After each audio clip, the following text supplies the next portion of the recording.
RPN, Radio Philippines Network Incorporated, DXKO. 1368 sa dial sa inyong radyo. RPN DXKO, ang Radyo Ronda dinhi sa Dakbayan sa Cagayan de Oro. Sibiyahan nga may galaon sa katawhan, andam mo serbisyo sa tanan. Ang RPN DXKO Radyo Ronda sakop sa KBP, kapisanan ng mga broadcaster ng Pilipinas.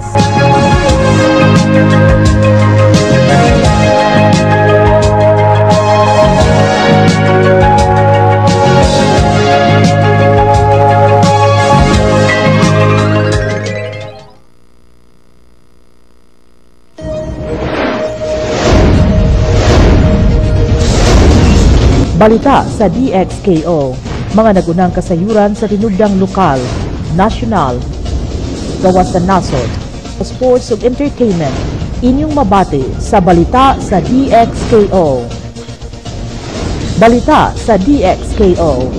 Ug karon, ania ang inyong tigbalita.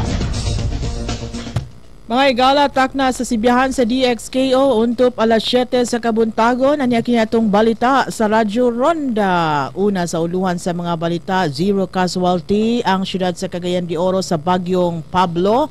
Misa pasalamat gihimo. Sagol-sagol ang reaksyon sa mga lokal nga opisyal sa kapildihan ni Manny Pacquiao batok kang Juan Manuel Marquez. Pagpananom sa kahoy mo'y mag-highlight sa usa ka tuig nga anibersaryo sa nahitabong sendong tragedy dinhi sa Dakbayan. Samtang Philippine National Police mipaligon sa ilang kampanya batok illegal nga firecrackers. Sa balitang nasudnon, pay the day sa mga nabiktima sa rasuman scam gipaabot. Ug sa natal sa sports, heroes welcome giandam na sa pagbalik ni Manny Pacquiao sa General Santos City. Mao katong uluhan sa atong mga balita ug karon sa hingpit nga detalye niini.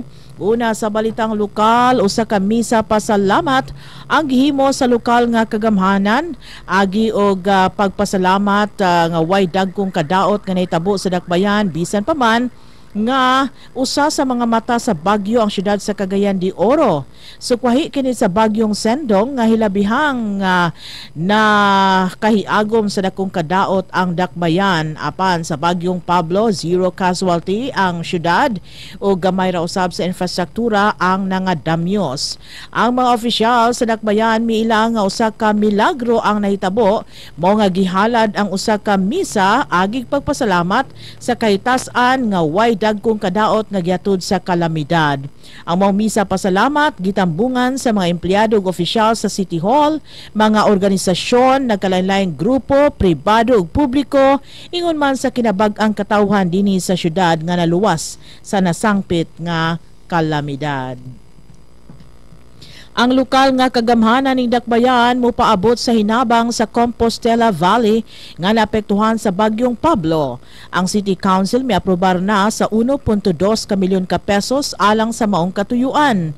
Kini agi og tabang sa pag-recover sa gidangatan sa mga nabiktima dito sa mga probinsya aron usab makabangon sila og makabaton sa bag-ong paglaom sa ilang tagsa-tagsa kakinabuhi. Ang Gwangyang City sa South Korea nga usa ka sister city sa Dakbayan sa Cagayan de Oro mopaabot usab sa ilang suporta ngadto sa mga biktima sa bagyong Pablo. Dugang mga balita, ang kapildihan ni People's Champ Manny Pacquiao batok kang Juan Manuel Marquez nakadawat sa lain-laing reaksyon sa mga lokal ug opisyal o sa lokal nga dapit sa mga opisyal sa Misamis Oriental o dinhi sa Dakbayan sa Cagayan de Oro.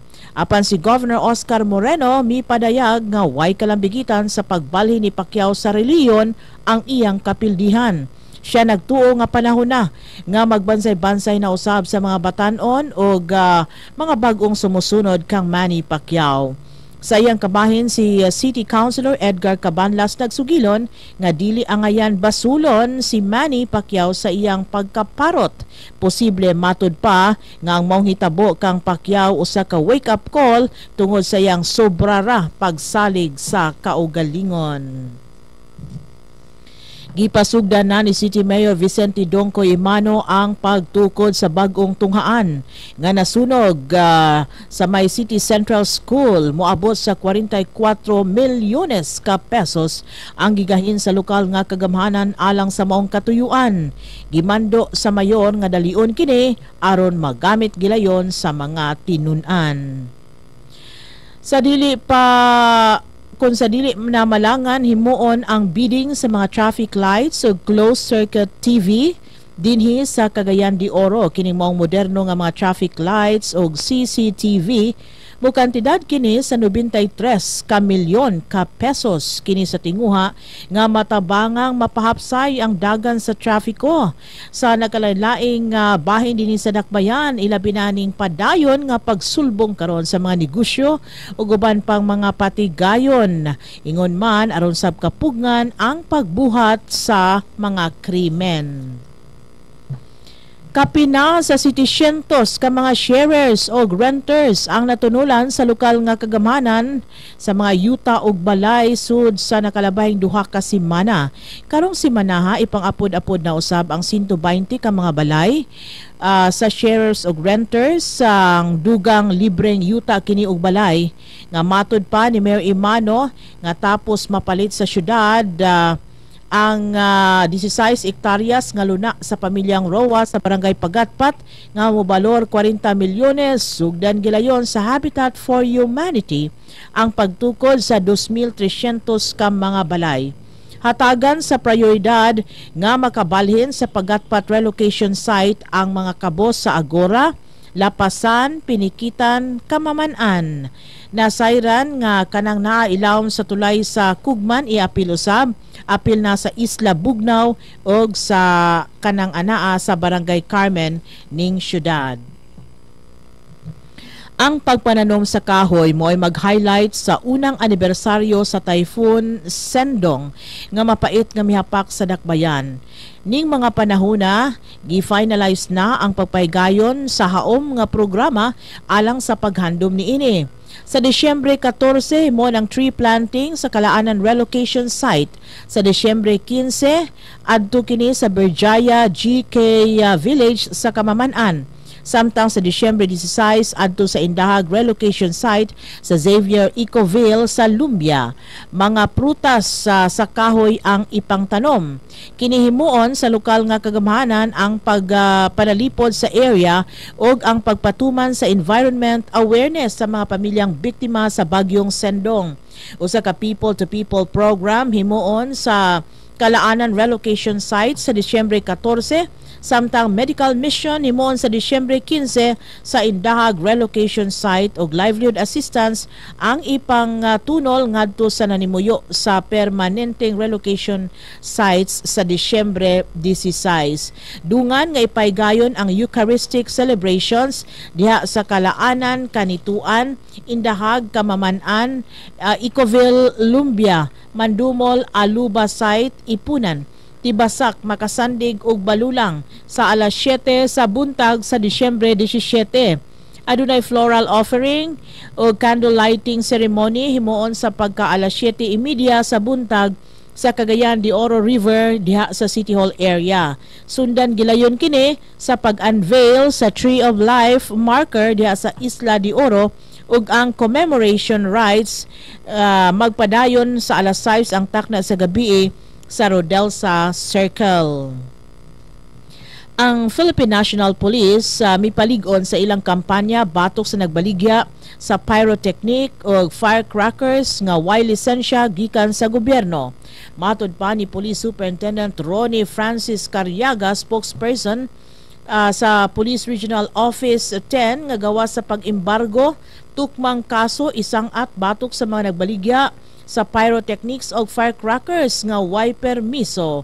Apan si Carriaga nagsugilon nga ang PNP Regional Office nag-regulate lamang sa pagbaligya sa pyrotechnics o firecrackers tungod kay ang inspection o pag-embargo iya na kini sa lokal nga pulis.